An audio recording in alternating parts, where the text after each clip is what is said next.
Hello, everyone. My name is Tamara Kashecki. I am the facilitator of discretionary funding here at the Jewish Community Councils of Greater Coney Island's nonprofit help desk. Welcome. Today's Monday, April 27th. We are going to be working today on the topic of if you were awarded discretionary funding, here's what happens next. So before we get to our topic, just a little bit about the nonprofit help desk. We are truly a help desk. We are here to help you, hopefully. So we do free live workshops such as this one on topics like such as New York City discretionary funding, as well as other topics. We archive all of these workshops on our website, which is nphd.org. And so if you want to see today's video or pull down today's slides or one from a previous webinar, you would go to that website and they'll be available for you there. We also have a fairly robust LinkedIn community, so please come and check us out on LinkedIn as well as communicate with us there.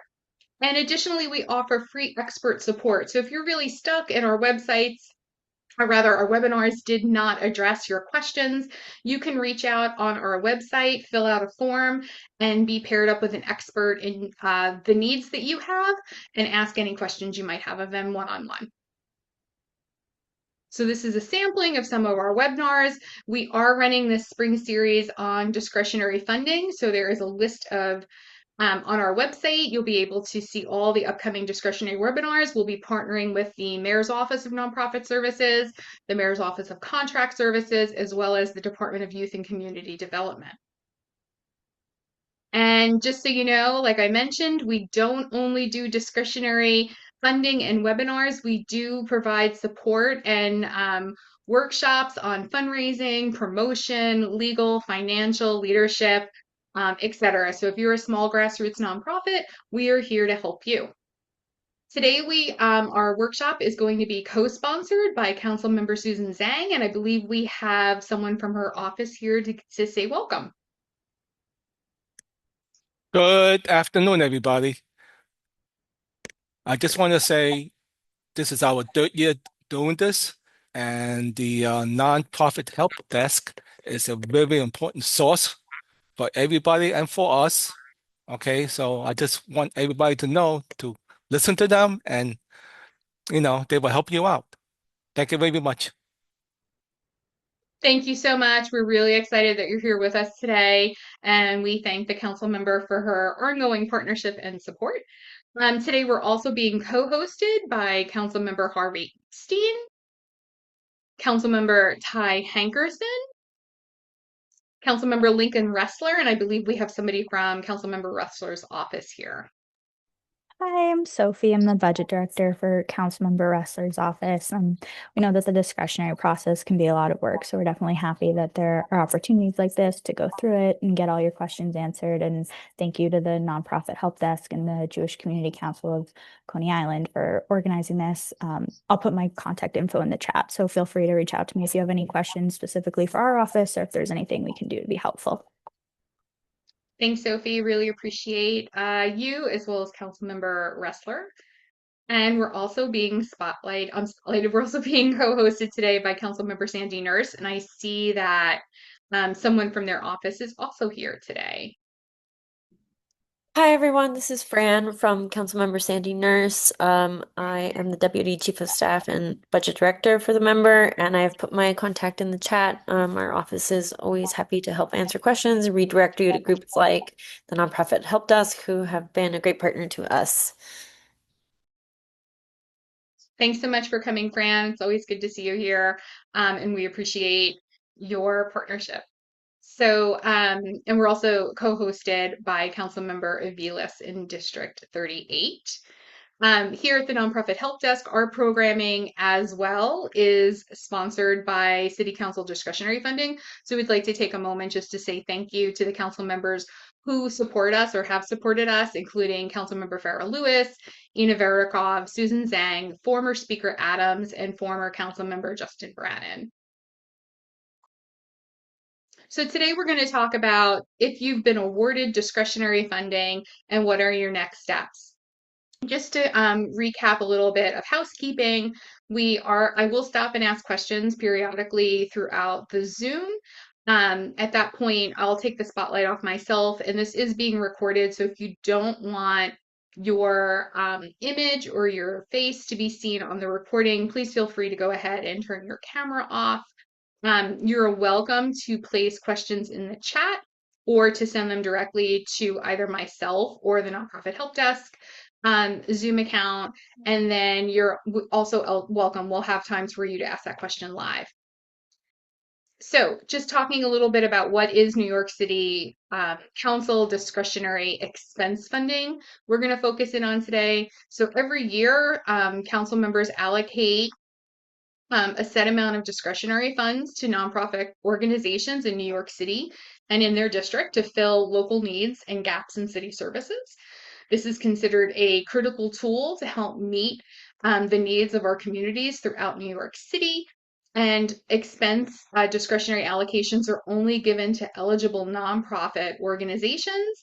And remember, unlike competitively awarded agency contracts, discretionary funding contracts are only for 1 year. This is sort of a general timeline of how discretionary funding is working for this year, which is FY 2027. Well, currently we're in 2026. We're probably looking at 2027. So for 2027, you completed your application and submitted it this past February. The city's new fiscal year begins July 1st, 2026, and it runs through June 30th of 2027. Sometime in early July, you will either get an award notification letter from a council office. You can also check City Council Schedule C, which I will go over a little bit more robustly during this presentation. And you may even get a letter from a city agency saying that you've been awarded discretionary funding. So you have the option in July to start your program. Your programs for FY27 do need to take place between July 1st, 2026 and June 30th of 2027. If you currently have an award for FY26, that programming needs to be completed by June 30th of this year. You will need to complete the MOX training if you are required to. You'll be sent contracting tasks by your administering agency. Mostly you will have to fill those out in Passport. There's a few agencies that do not do them in Passport. After all that contracting paperwork is done, the contract will go for registration in the Office of Mayor's Budget, OMB, Management and Budget, and then the comptroller has 30 days to review and register your contract, and then you can start submitting for reimbursements and invoices on your programming. So it's a pretty rough overview of the timeline. It's not speedy process. So if you're going to start your programming July 1st, of the fiscal year, know that it's going to take a long time to register that contract and get reimbursement on it. And there's always a chance that something could change. So there's a little bit of understanding where you're at with your contract and making sure it's solid. So how does the agency, meaning your nonprofit agency, know if you've been awarded a discretionary grant? So currently, for FY27, City Council is in budget negotiations between the City Council and the Mayor. And this is part of that budget negotiation. We'll be assigning discretionary funds to nonprofit organizations as well as agency initiatives. And again, so once we get into July, you may get an email or a letter from the council member's office letting you know that you've been awarded. You can look at the Schedule C, which will be released on or about July 1st. And you might even after that get a letter from a city agency. So we are able to provide the link in the chat to how do we get to New York City Council Schedule C. And this is what the website looks like. And you will be able on here where it says search expense funding. And when you search expense funding, you can select for which year. And once you pick a year, you would be able to put in your organization's name or you could put in a council member name if you think it would be coming from a certain council member, and then click search and see what has been allocated. I'm going to take a quick pause there and we're going to come off Spotlight in case anybody has any questions. You are welcome to raise your hand. You're also welcome to put them in the chat.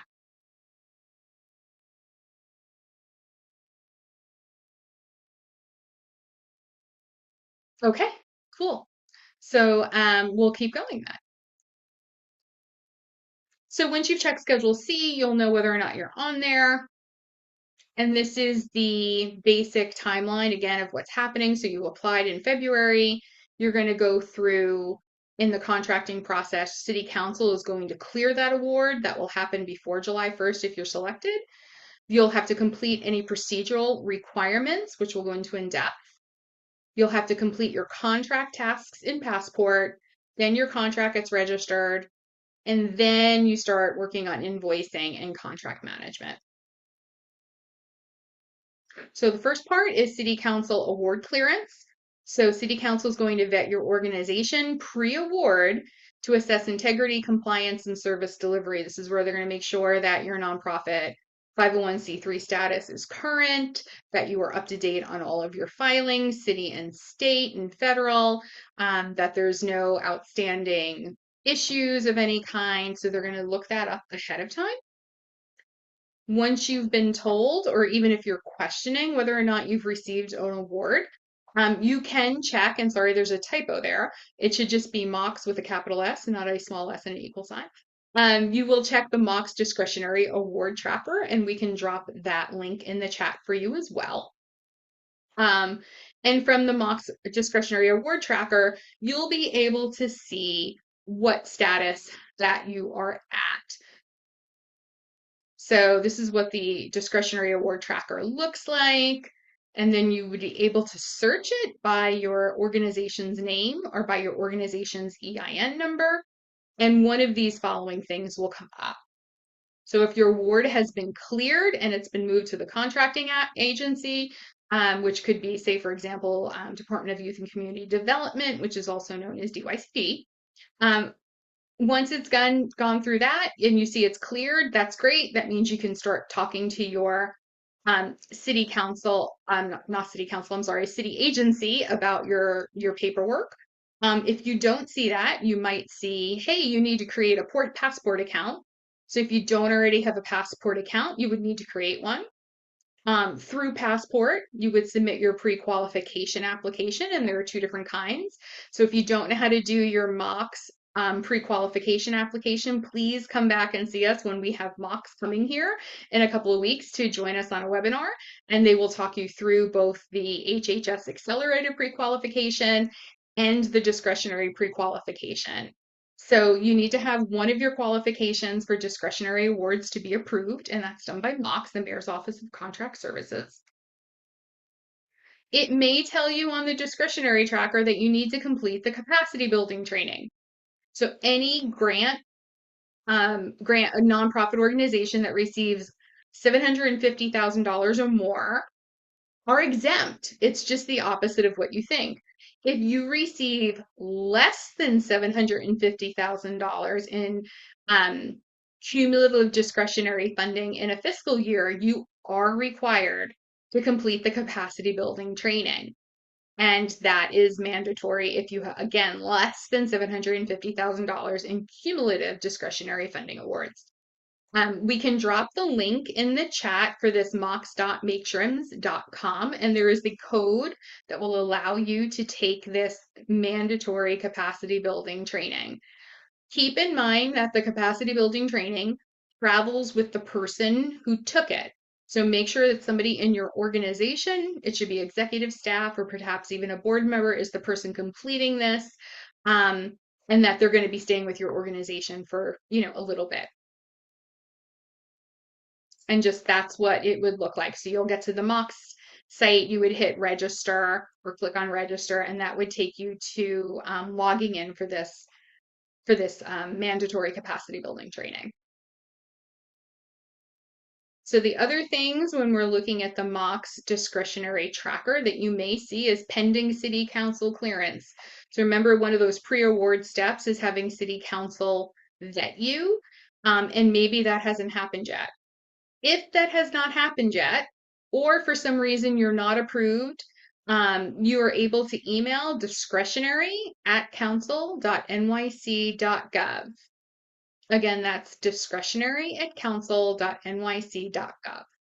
So if your award is a council member item, you can also reach out to your council member's office who awarded it to you But this is a really important email for you to keep in case you have any questions moving through that discretionary process. If you are or thought you were an arts and culture organization and you asked to have your discretionary award administered by the Department of Cultural Affairs, for some reason, maybe you were not eligible to apply to the Cultural Development Fund, or perhaps you forgot to apply to the Cultural Development Fund, that award may not be approved by DCLA for administration. So really important to make sure that the agency that's administering your award lines up with who you are as an organization. Okay, so that's all the pieces of the discretionary award tracker. Once you've gone through that, you can see, like I said, you can see where you're at and what your steps are. If you have been designated as contract cleared for administering agency, you're going to have to complete some steps in Passport. And we do have the link for Passport that we're able to share. Thank you. Several agencies do contract outside of Passport. So if your contract is going to be administered by these agencies, you're not going to have steps in Passport. And the agencies right now are Department of Cultural Affairs, DCLA, Department of Sanitation, Office of Emergency Management, also known as OEM, New York City Office of Technology and Innovation, any kind of mayoral agencies like health and hospitals, and some other agencies like Department of Education. Most discretionary awards, a vast amount of discretionary awards, are moved through the Department of Youth and Community Development. And if you are being paired with DYCD, you will have Passport contracting steps. So once you have a Passport login, you should have it at this point. You have completed pre-qualification in Passport. You would go within Passport and there's a vendor document submission tab, and you will complete that. You need to make sure that somebody in your organization is the LL34 compliance contact. So that is the digitized version of New York City's doing business data form. So whoever is your vendor administrator, there's a little box in there you can check to be the LL34 compliance contact. That's really important. And these are, depends on the agency, depends on the award, but you're definitely going to have to complete documentation for a scope of work, for a budget. You will need to include certificate and certifications for your various types of insurance that your organization has, including general liability insurance, as well as workers' compensation insurance. You'll need to complete a lobbying certification form, a conflict of interest disclosure form. So there's a few things in here that you would need to make sure that you have and to work through. And then you'll get them all uploaded into Passport and they'll go to your city agency. Once the city agency completes its review and they send you a contract, you'll be able to review that contract, make sure that you have a vendor contract signatory assigned. And once the contract's approved, your agency will send you a notification and you can sign the contract. And you'll, again, need to make sure that you have a contract budget. So they'll let you know when you're able to submit a purchase order. And the comptroller has 30 days to review and register your contract once it has been registered with the city agency. So now, this slide is mostly true, but not completely true, and I'll explain that. So most discretionary awards are what's known as a reimbursement contract, meaning the organization has to expend the money, you spend it, and then you go back and ask for it to be reimbursed. Last year was the first year that there was a discretionary grant program. And that allowed organizations who were selected for that pilot program to sign a grant agreement and receive that money in advance. And even in advance, it still took several months to make this happen. They are looking at having that program again for FY27. It's up to City Council whether that's going to happen, if it's going to stay the same, will it be expanded? So there's a small chance that you could be put in the grant program, which I personally think is amazing. But if that doesn't work out, this is a reimbursement grant. So again, you were spending the money, you were doing the programming, and then you're going to ask the city agency to reimburse that later. In order to get a reimbursement, it's going to require usually a good amount of documentation. So you want to make sure that you have proof of payment. That could be a canceled check. If it is for a salary, you're going to have to be able to show that that person was paid, that they have signed timesheets, that you can show when they were employed or when they were hired. And if you're a small grant under $25,000, and you're working through DYCD, you most likely will be assigned to work with the fiscal agent YMS, which is an accounting firm. And if you are using the required fiscal agent, then you will be working with YMS on your reimbursements. So again, acceptable proof of payment includes copies of canceled checks, copied of bank statements, copy of, the bank statement for direct debits. I highly recommend that you do not pay people in cash. It becomes trickier to get a reimbursement on things like cash. So check is your best way, or some kind of direct deposit that you can prove. You need a paperwork trail, and it's going to need to be a very strong paperwork trail. So this went pretty quickly today. I am more than happy to take any questions that you might have. Sorry about that popping up. I don't see any questions on the chat, but love to have anybody who has questions to raise their hands. I think Kylan had a question in the chat about if your council district seat is vacant. Thank you so much. It's tricky. I'm old. I haven't gotten used to the new Zoom yet and where things are in the chat. There's like multiple chats. Kylan, are you still here? You're more than welcome to unmute. Hi, yes, I'm still here. So, my organization is in District 3, and right now our seat is vacant and it's going up for special election. And I was wondering if that affects the timeline at all for reviewing the application and notification of award. So was this now Senator Bottcher's district? Correct. Yeah. So they might have made some awards, so to speak. They might have made some selections previous to him leaving. I think his staff is still there. So I would suggest you reach out to them to see what the process is going to be, because the city budget will be done and certified, roughly by July 1st. And they can do transparency resolutions later on in the year. So I'm not sure if the choice is going to be to leave all of that district's allocations blank, so to speak, and then have them allocated in a transparency resolution, or if there's going to be another process. It's a great question. I would reach out to staff there. Thank you.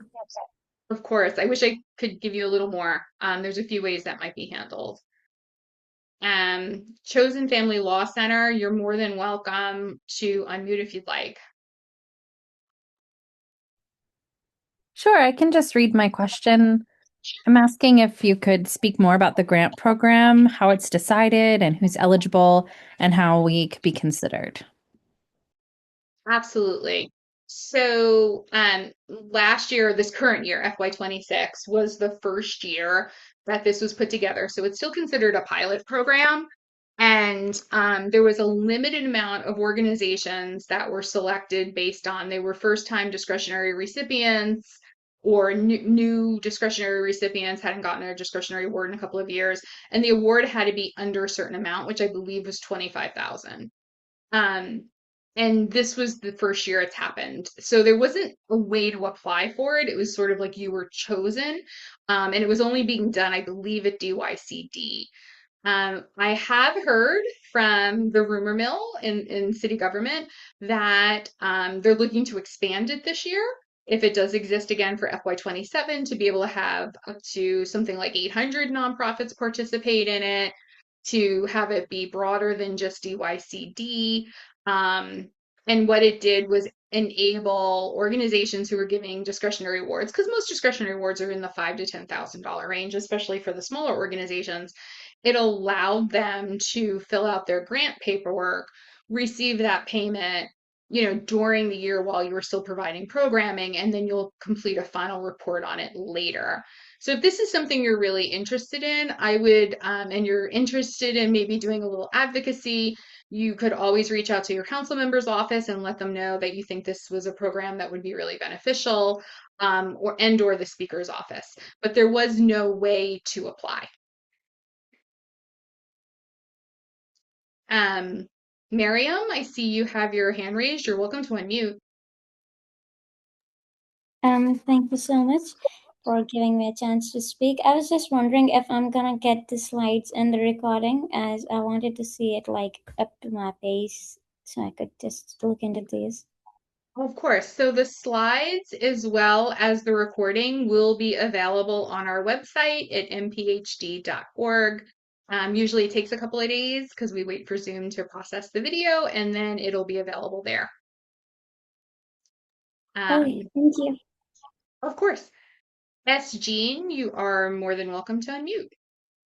Yes, hi, good morning. From Chosen Generation, just trying to find out as it relates to the first time recipient for discretionary grant, would it be as far as reimbursement you were saying, is there a way of getting a loan first instead of reimbursement? No. So if you are not in the grant program and you are awarded a discretionary contract, you'll need to go through all the contracting steps um, prior to being able to reimburse, and that includes um, expending your money and incurring expenses up front. There's no loan program against discretionary funding. And you said, how do you get to be part of the grant program? So the amazing Fran from Councilwoman Sandy Nurse's office just put in the chat that it looks like for FY27, organizations will be selected in September for the discretionary grant program. And as she said, the organizations chosen for that program are going to have a pretty tight turnaround time to get cleared and report. So you'll need to be able to move quickly on your paperwork.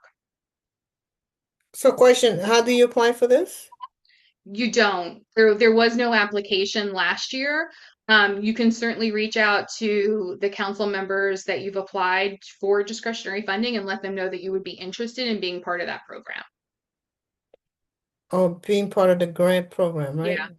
Yeah, and as Fran said in the chat, you don't apply because it's still a pilot program. So there's no, other than, telling your city council member and saying, hey, we heard this is a really great program. We'd love to be part of it, or be considered to be part of it. There is no way to apply.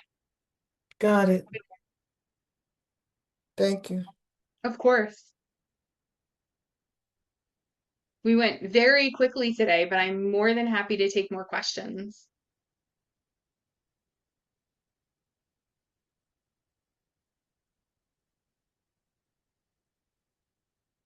Fran, do you want to speak more about the grant program? I didn't realize there were only 5 orgs selected for FY26. Yeah, sorry. Hi, everyone. This is Fran from Councilmember Nurse's office. Last year, that's correct. 5 organizations were selected for the grant pilot program since it was the first year. It was kind of like a test drive. So there was one per borough. That said, not every council member got one. Um, Council member offices had no say whatsoever in who was selected. It was purely based off of the size of certain applications in terms of like how much money they were asking for. Organizations that had been receiving funds for a few years that had been cleared with no pending contracts. So like everything looked good on paper, so they were randomly selected by Council Finance, and the intention was for them to see how it went with the agency, in this case DYCD, and then slowly expand the program. So we don't really know yet how many orgs are going to be included this year. I'm 800 would be great. I don't know if that will be the final number, but 800 was yeah, the rumor number that I've heard so far. yeah, that's the first time I've heard it, but I hope that is true. I mean, it's in the pilot program, the grant program is intended to help smaller organizations have a quicker turnaround time with agencies because some of them, like DYCD, are notoriously slow with the reimbursements. And so that's the intention behind this program. But it's still, we're only 1 year in and we're still not done with the year. So things are being assessed. So orgs that will be considered will be notified in the very, very first days of September, and we'll have 1 month to provide all the documents and go through all the steps of clearance, signing the agreements, and then providing documents for review. So it's very quick turnaround time. So whoever is ready will have to be ready to go. So I recommend that in the meantime, you clear out anything pending from previous fiscal years. Make sure that everything has been crossed off your list from the past and that you don't owe council or Mox anything. And that you are pre-qualified in Passport. So that is ready to go. Fran, thank you so much. Really appreciate it. Happy to take any more questions or happy to give everyone a big chunk of time back on this whatever Monday.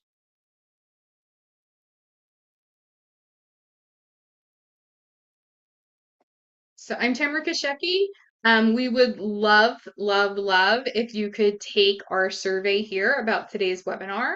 Our next webinar is going to be on May 7th with the Mayor's Office of Nonprofit Services, or MONS.